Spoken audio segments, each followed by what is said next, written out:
Green Sofa. I'm Misha. And I'm Seneca. And for our first inaugural show, this is our first show, Seneca high five it. For the first show, we wanted to take some time to give you a little bit of background of who we are and what led us to the Green Sofa together. And so, Seneca, one of the things I know that my father used to always say is that Christmas is different in everyone's household, meaning that we just have different realities, different backgrounds, all of those different things. And so for our audience that's tuning in for us, what is it like being Seneca? What was it like growing up in your household? Gosh, born and raised in Sunnyside, Houston, Texas. I grew up in a two-parent household. So that was very uncommon in my neighborhood. Most children didn't grow up with two parents. And so I realized how fortunate I was growing up with two parents. I have a brother, two brothers and two sisters. We all are highly educated. Education was a staple in our household. So it was one of those things we always talked about. We just knew you were going to college, right? That's just something that you knew you were going to do. And what I think is really cool about your story is that all of your siblings, you guys went to the same university, correct? Right, So me, my brother Jamal, Trey, Jordan, we all went to Tuskegee University. My older brother went to somewhere in Austin. But so really the Austin school didn't even get mentioned? There's no name, just some little school in Austin. Some little school in Austin, right. We went to the best university ever, Tuskegee University. I know. We got family in Prairie. I don't know about the Tuskegee being the best, but it's all HBCU, so it is low. Absolutely. So grew up in a two-parent household, grew up in Sunnyside, and I grew up in a great family, a very loving family, a very functional family, and so I was blessed. I can't say anything more than that, but I've been truly blessed. And which is really interesting because as we sit on the sofa as friends, having these different, some of the things are similar. We both went to HBCUs, those different things, but what's different here is that I did not grow up with my biological father. What was that like? So and it's really interesting because I had a strong matriarch-led family. So there was lots of love for my mom, my grandmother, the women, and extended family. But unbeknownst to me, I didn't discover until later on in life. Because you're thinking like, I didn't know my biological dad. So it wasn't something like, we grew up with him, we got divorced at 15, 16, and then he was missing. I didn't grow up with him at all. Like, we left I was born in Boston. My family's from Trinidad. And so we left Boston when I was 3. And so that's the last time I saw my father. And so you're thinking in theory, like, well, you can't miss what you don't know. Like, I remember him from 3, but it wasn't until later, like actually when I was in undergrad, that I realized, like, whoa, I have this seed of not being good enough. Like, where did that come from? And it's from this because going all the way back to baby Misha, and with a child's logic, it's like, if I were better, if I were more, if I were less of this or whatever, then my dad would be here and he would love me. Not knowing until adulthood that, hey, adults have their own thing and they have to find their own way and all of those type of things. How did you get to that moment where you drew that conclusion where it's like, where you felt that I don't feel worthy, I don't feel good enough, something is missing, that missing link? How did you discover that missing piece? Right. So, and it's interesting because I think what's important to know is that when we have certain seeds, it's not all or nothing, right? Like, so I excelled in academia. I was always on the dean's list. I had a great social life. I had great friends and love from family and things like that. So very vibrant. But it showed up in my romantic relationships, right? In terms of, because my mother, she did get remarried, and in that marriage there was domestic abuse, there were things like that.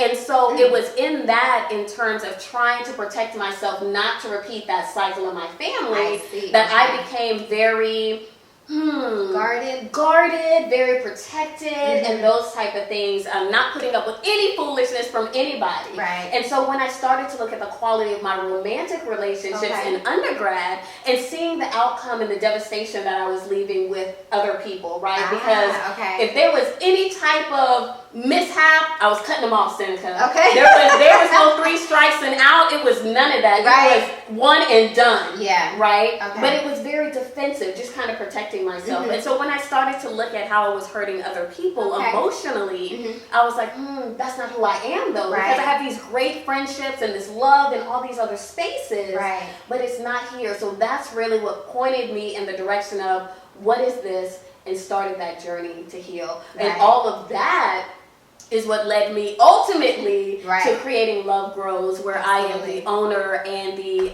principal therapist for Love Grows, the relationship consultants, which focuses on healthy relationships. Absolutely. So, and I think it's really important, Seneca, because from there we see that there's nothing that's wasted. That Absolutely nothing. everything that happens in our life, as long as we can grow and heal and evolve from it, it's not wasted time. No. And so for you and your story, even though you grew up in a 2-parent household with your siblings in college and things like that, was there anything along your journey that was kind of like your emotional wound that you had to overcome and that actually served as a catapult to the Seneca that we see today? Absolutely. I dealt with some body image issues. Okay. So when I was at Tuskegee University, it was actually my freshman year, I started dealing with some health issues. That just kind of came out of nowhere. That led to me losing 40 pounds overnight. Wow. I went from 120 pounds to 80 pounds literally in 2 months. Oh, wow. I was going to all these different gastroenterologists trying to figure out what was wrong. So Nobody could make a hold on. diagnosis. So when you go from, you lost all of this weight significantly in 2 months. Yeah. Like, I mean, were you trying to troubleshoot it yourself? Were you going to physicians? Were you just kind of like... It was a mixture of both. I was going to physicians. I was trying to self-diagnose, trying to figure out what was wrong, because here it is, I had been healthy all my life, right? I played volleyball, basketball, I was cheerleader all my life, and so I was always an athlete, I was always healthy. And then when you go from that to literally one day your life being turned upside down, it was traumatizing. It was very traumatizing. And then I was very frustrated because I was going to all of these conventional doctors who couldn't make a diagnosis. They had no idea what was wrong.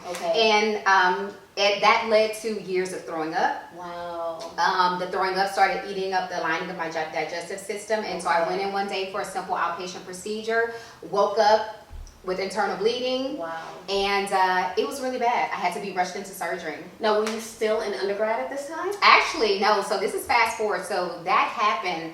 The digestive issue started in 1999. I was a freshman, right? And the surgery wasn't until 2005. So imagine going from 1999 to 2005, year after year, throwing up, like losing weight, like nutritionally depleted. Wow. It was really bad. So I just remember being rushed into surgery. I come out of surgery blind. So it was like it just went from bad to worse. And then after about 4 days in ICU, they moved me to my own room, and then that night I was accidentally overdosed on morphine by one of the nurses. Oh, wow. Yeah. Okay. So needless to say, that 9 days in the hospital was very traumatic. Very traumatizing. And of course, I believe like I must have done something wrong. Like this is punishment. God must be punishing me for some previous transgression that I haven't confessed, And isn't it interesting how humans, how we humanize God that same way, that we give human characteristics to God, that God is a jealous God, and that God would actually punish us in such a way, health-wise, in such a catastrophic way, health-wise, that we feel that that's something that God would do to punish us. Absolutely. So that's definitely something we'll touch on later in one of the Green Sofas segments. But so 9 days, you come out, and then what? Yeah, so I come out. I eventually find out about this holistic facility up in Massachusetts called Canyon Ranch. And I go up there, when I tell you, the best 7 days of my life. I was so blessed to have a girlfriend who I was in grad school with at the time who gave me the money to go. It was $12,000. Wow. And I remember coming to her one day like, man, it sounds like an awesome place. I would love to go, but $12,000, I don't have that kind of money, so I'm just gonna consider other options here in Houston. And she said, well, Seneca, if money wasn't the problem, would you go? I was like, girl, I'll leave tomorrow. And see, and this is the beauty, because was this someone who you considered your best friend? No. Was it somebody you considered who was in your inner circle, knew from childhood? Gosh, we had only been knowing each other for like a year. So she was definitely in my inner circle. We only had known each other for a year because we were in grad school together. But for her to have such faith and belief in me and wanting to see me well, that she would make that type of investment in me, it was just like, I forever owe her everything, And I think what's also beautiful about that is that when it's amazing how the resources that we need show up, because like you said, you didn't have the $12,000, but this was something that you felt you needed for your healing. Absolutely. And then this beautiful person shows up with the resources and the willingness and the faith to invest in your healing. Absolutely. And eventually Seneca Dunmore Incorporated was birthed. Okay. Because I remember being at church one day and just kind of giving my testimony about what I had gone through. Yeah. And my women's ministry director was like, oh my God, Seneca, you need to tell more people that story. Now, why didn't you? Now, at first, because you said you shared it at church, but prior to that, did you share that publicly or with anyone else? And Absolutely not. People just thought I was a thick girl who got skinny. Okay. Right? Because I was embarrassed. Yeah. I was embarrassed about it. And then I didn't know how to explain it, right? Sure. Here I am. The doctors didn't know how to explain it. So I didn't know how to explain it. It was crazy. And then it's also interesting because in our community, in the African American or Black community, there is such standards of beauty term that is associated with being thick, and the thick thighs and the bum and all of that. And so now there's a societal also pressure from that too, from going from the weight that you lost. Right. Dealing with that socially. Yeah, it was because like I said, in the African American community, it's like, oh, you want big hips and small waists and bosoms, and I ain't have any of that. Okay. I was skin and bones. Okay. Literally, when I got to Canyon Ranch, I was 72 pounds. Now, how did this? Because you did have a health component that you were, dealing with. But as far as your own self-esteem and worth, because we talked about how that seed of not being good enough was planted in the absence of a biological father or biological parent. Yeah. How was that with your self-esteem, looking at yourself in the mirror, seeing how your body has changed dramatically, not knowing what it is, still not knowing, doctors, no one can give you an answer. So what was going on internally with you? Gosh, I felt abandoned, right? I felt abandoned by God. I was angry. I was angry with the world. I was angry with myself. I was angry with God. I was angry with the physicians because here it is, I'm looking for answers and I'm getting nothing. Yeah. And I'm trying everything that I know to do. Nothing is working. And so I just hit a place like rock bottom. Pretty much. I had hit rock bottom. I was just frustrated with life, and I just remember, I never forget, I actually found this journal about a year ago where I basically wrote a letter to God and asked him not to wake me up the next morning. Wow. Like, that's how serious it was because I was just so done with life. And it's not, one of the things about suicide, and I know we're not getting ready to elaborate on that, but most of the time with suicide, it's not that the person wants to die, it's just that they want the pain to end. Yeah.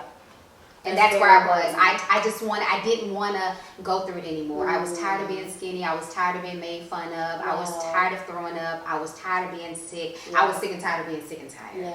Yeah. And I think what's important here, and this is what the Green Sofa is about, is having these honest, having the courage to be vulnerable to tell these stories. Right. Because just like you said, you were in church and they were like, hey, you have this testimony, you need to share with other people. Yeah. But it's due to, and when we get in our heads with the shame and the embarrassment and things like that. Absolutely. But one thing that we both know through doing our own healing individually is that there's such power and strength and vulnerability. Oh, it is. There's such power when you tell your own story, because when you tell your story, you take the power away from those who try to use it for bad, right? Who try to control or to manipulate or manipulate the narrative in one way, right? Yes. When you tell your own story, from there it's like, this is what happened. This is the redemption. Right. This is the lessons that learned. And now what? Absolutely. And now what? I done told you. So now what? You can't dangle this. Oh, I hate Seneca. I hate for somebody to find out about such and such. Like I done told it. And what? Yeah. And there's an African proverb that I love, and it says, "Until the lion learns how to write, the hunter will always glorify. The story will always glorify the hunter." Absolutely. Right. And so when I started telling my own story and taking that power back, it was an amazing thing, because then I started to empower other people to be able to tell their story. Absolutely. And that's the thing, right? Yes. And so as we're here on the Green Sofa, Seneca and I will have these conversations about all sorts of things, all types of topics, current events, everything. Yes. But we'll also invite you to sit on the sofa with us, and this is the level of vulnerability and courage that we're looking for our guests. Absolutely. To talk about all these different topics. And so I wanted to go back to, you said in that giving your testimony in church is what birthed Seneca Dunmore. The company that you have. So what does your company do? Seneca Dunmore Incorporated. So I'm a motivational speaker. I've been on platforms from New York City all the way to South Africa. Yeah. And so a lot of what I talk about is the power of positioning, teaching people that sometimes our greatest opportunity comes out of our greatest struggle.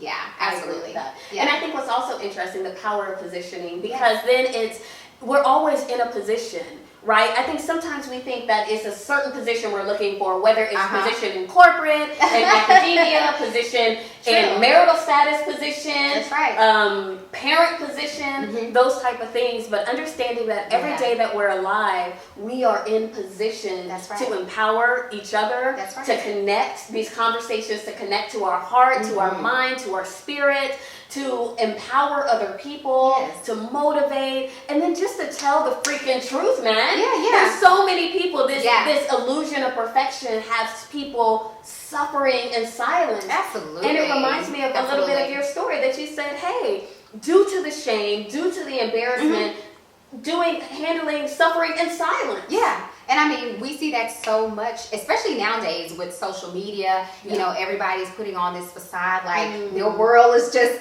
you know, wake up drinking champagne. Exactly. You know what I mean? Wake up perfect and flawless and all the time. And it's like, that's not real life, you know? And so sometimes we get distorted because we don't know how to decipher between what is reality and what people are just projecting. Because a lot of people are just projecting a false reality. And that's okay, but at the end of the day, it's like, to thy own self be true. And I think what's really interesting is because even when we think about social media, we know that all the content we put in up individually is very curated. You know, listen, Seneca and I will take 50, 11 pictures before we post one because we're just like, nope, my light, the angles, this, that, all of that. And so since we know we do that for ourselves, I mean, spell check, editing, I hit her in the inbox, oh, you got to misspell links and misspelling here. She's back editing. We do all of that. And so I don't understand why we have this disconnect that we don't know that other people are doing the same. And that what we see on social media is very curated, as you said. So, but this is the purpose of the green sofa, to come behind the velvet rope and take off the filters. Absolutely. Okay, we may have our lighting, or we got our lighting right. Make sure our filters are good here. But you know what we're saying. So yes. Absolutely. So But it's been a beautiful journey, and I wouldn't change anything about it. I think the journey has been amazing, and I'm just looking forward to everything that is going to transpire in the future. Exactly. So So yay. So this is Misha and Seneca. On the green sofa. We are going to have these segments every week beginning in February, and we'll have different topics, and so we'll ask you to send us direct messages on social media. You can email us at on the green sofa on social media at on the green sofa, and one of us will definitely respond. So send us your topics, leave us some comments below about this new initiative, this new adventure that we're doing. We're super excited about it. So thank you so much, guys, for joining us in our inaugural first episode of the Green Sofa. We look forward to speaking again with you next week. Yay!